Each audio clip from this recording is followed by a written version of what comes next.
ఇవాల్టి వరకు దాదాపు 40 సంవత్సరాల పైబడి పాలించిన party Congress party. Congress party Revanth Reddy ముఖ్యమంత్రి కాగానే పుట్టిన పార్టీ కాదు. కాంగ్రెస్ పార్టీ 100 సంవత్సరాల చరిత్ర కలిగిన పార్టీ. ఇక్కడ ఆనాడే కాంగ్రెస్ పార్టీ అధికారంలో ఉన్ననాడు 30 ఏళ్ల క్రితం 40 ఏళ్ల క్రితం చెరువులలో పట్టాభూములు ఉంటాయి. చెరువులలో ఉండే పట్టాభూములు అవి ఎఫ్టీఎల్ కావచ్చు. వాటికి పేదలకు పట్టాలు ఇచ్చి ఇల్లు కట్టించిండ్రు, వాటికి పర్మిషన్లు ఇచ్చి లేఅవుట్ చేసుకొని ఇచ్చిండ్రు. ఇవాళ అలాంటి లేఅవుట్లు అలాంటి పట్టాలు ఇచ్చిన పేదల ఇల్లు ఇవాళ ఎఫ్టీఎల్లో ఉన్నాయి, వీటి కూల్చేస్తామని చెప్పి భయపెడుతున్నట్టుగా ఇంతకుముందు సాహెబ్నగర్ గ్రామ ప్రజలు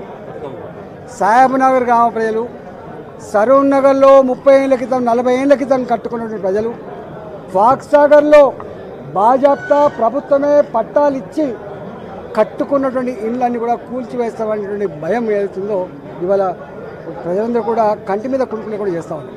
నేను అంటా ఉన్నా, హైడ్రా గురించి నీ అక్రమాల చిట్టాల గురించి నీ దందాల గురించి నేను మాట్లాడుతున్నాను, కానీ సామాన్య ప్రజల్ని వేధించే భయభ్రాంతులకు గురి చేసేటువంటి పద్ధతులలో మీరు ఆలోచన చేస్తుందా రేవంత్ రెడ్డి అని చెప్పి అడుగుతూ ఉన్నాం.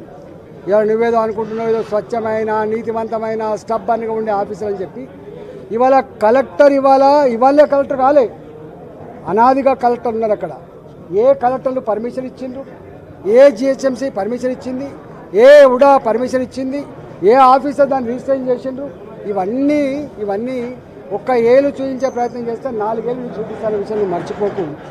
ఆనాడు కూడా టీఆర్ఎస్ పార్టీ ప్రభుత్వం ఏర్పడిన నాడు అయ్యప్ప సొసైటీలో ఇట్లా ఇల్లు కూల్చేసే ప్రయత్నం చేసిండ్రు, 4 రోజులకి తూకం ముడిచిండ్రు. ఆ తదుపరి ఏం చేసిండ్రో ఆనాటి హైదరాబాద్ ప్రజానికానికి తెలుసు. ఇవాళ మీరు కూడా ప్రజల సమస్యలు పరిష్కరించే దమ్ము లేక, వాటి మీద చర్చించేటువంటి వెసులుబాటు లేక ఇవాళ ప్రజలు డైవర్ట్ చేయడం కోసం ఇదొకటి ఎత్తుకున్నావు. దీని మీద తప్పకుండా ప్రజలు ఆలోచన చేస్తూ ఉన్నారు. నేను ఒకటే కోరుతున్నా, నీకు నిజంగా దమ్ముంటే హైదరాబాదులో ఎన్ని చెరువులు ప్రభుత్వమే మొత్తం పూర్తి చేసి, బతుకమ్మ కుంట ఎవరు పూర్తి చేసిండ్రు? ప్రభుత్వం పూర్తి చేసింది. ఇలా కరీంనగర్లో ఒక 4 చెరువులు ఉండే, ప్రభుత్వం పూర్తి చేసింది. ప్రభుత్వం పూర్తి చేసిన చెరువులన్నీ ఇవాళ ప్రభుత్వమే ఈ ఎఫ్టీఎల్ జాగాలలో పర్మిషన్ ఇచ్చి నేను శ్వేతపత్రం విడుదల చేయాలి, దానికి ఒక పద్ధతి పెట్టాలి తప్ప రాత్రి పోయి దొంగల్లాగా మిషన్లు పెట్టి కూలగొట్టే, సామాన్యులు కూలగొట్టే పద్ధతి మంచిగా. కూలగొట్టు, నువ్వు పెద్దలే కూలగొడుతున్నావు, సంతోషం. ఇంకా పెద్దలు అనేక మంది ఉన్నారు, కూలగొట్టు, సంతోషం. కానీ సామాన్యులు మాత్రం ఇట్లాంటి ఇబ్బంది పెడితే మంచిది కాదు.